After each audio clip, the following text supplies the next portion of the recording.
Hi, welcome to this fourth episode of my marketing series that I hope will help you become more successful in your business. As a business owner myself for many years, I understand the challenges that you face. The theme of this series is how to market your business most effectively. This video is the second half of a pair covering the topic of advertising. In my most recent episode, I spoke about the what of advertising. I shared about the 5 C's: consistency, catchy, context, content, and chronology. Today, I'm going to focus upon where to advertise. There are many options available to you. I'm going to split these into 2 categories: old media and new media. In researching this, I came across a detailed report that had been commissioned by Google and researched by Alpha Beta Australia, which is part of Accenture, a global consulting company. The report compared advertising landscape in 2002 to the situation in 2018. As you will expect, there's been a revolution during those 16 years.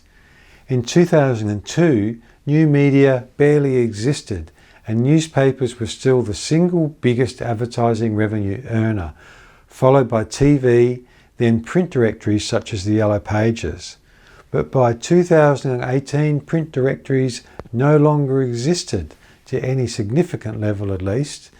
Newspapers had dropped dramatically, and TV, although slightly up in dollar terms, was now significantly smaller than online.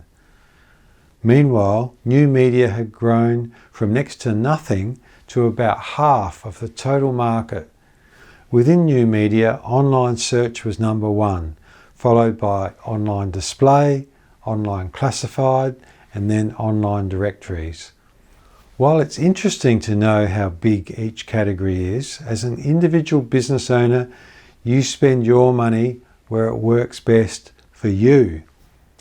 The first question you need to ask yourself is, who exactly are the potential customers that you're trying to reach?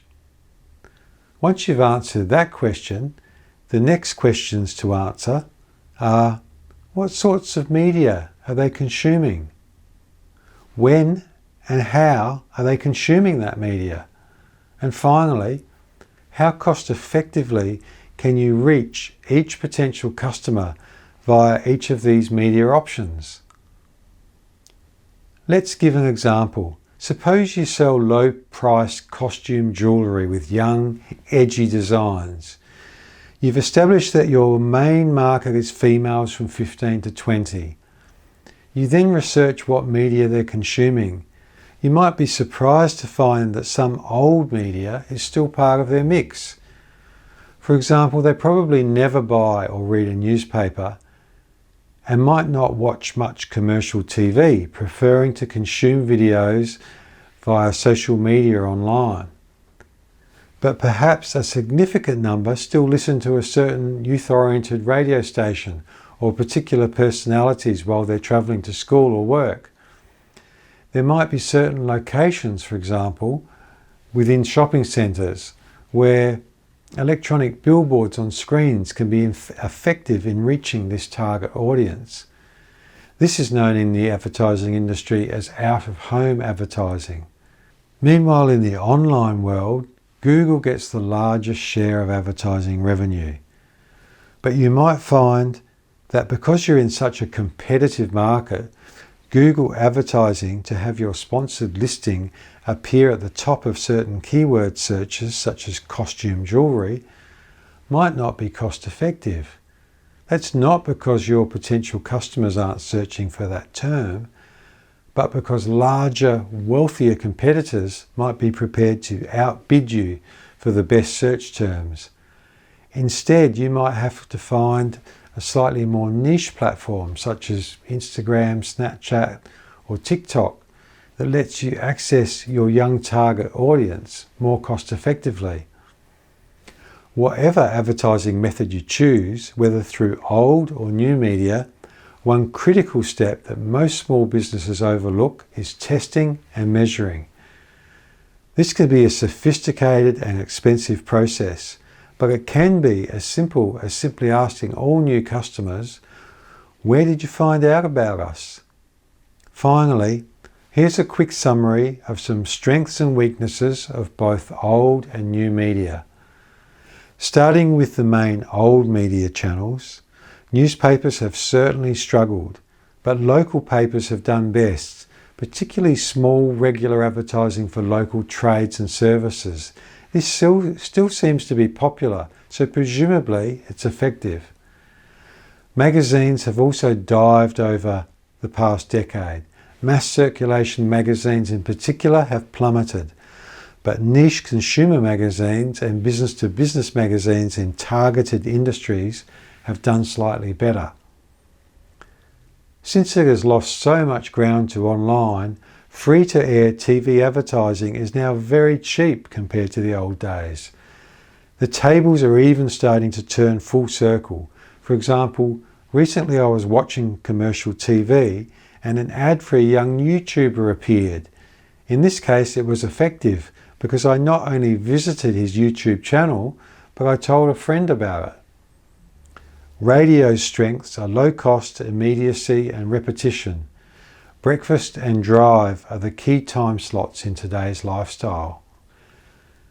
Out of home is still popular because unless you're blind, you literally can't avoid those billboards.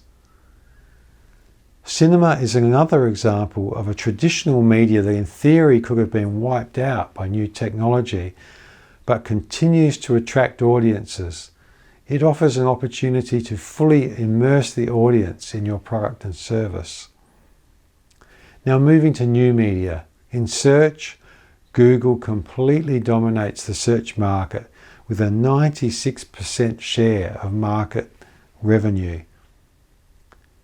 No wonder there's a whole industry built around how to advertise on Google more effectively.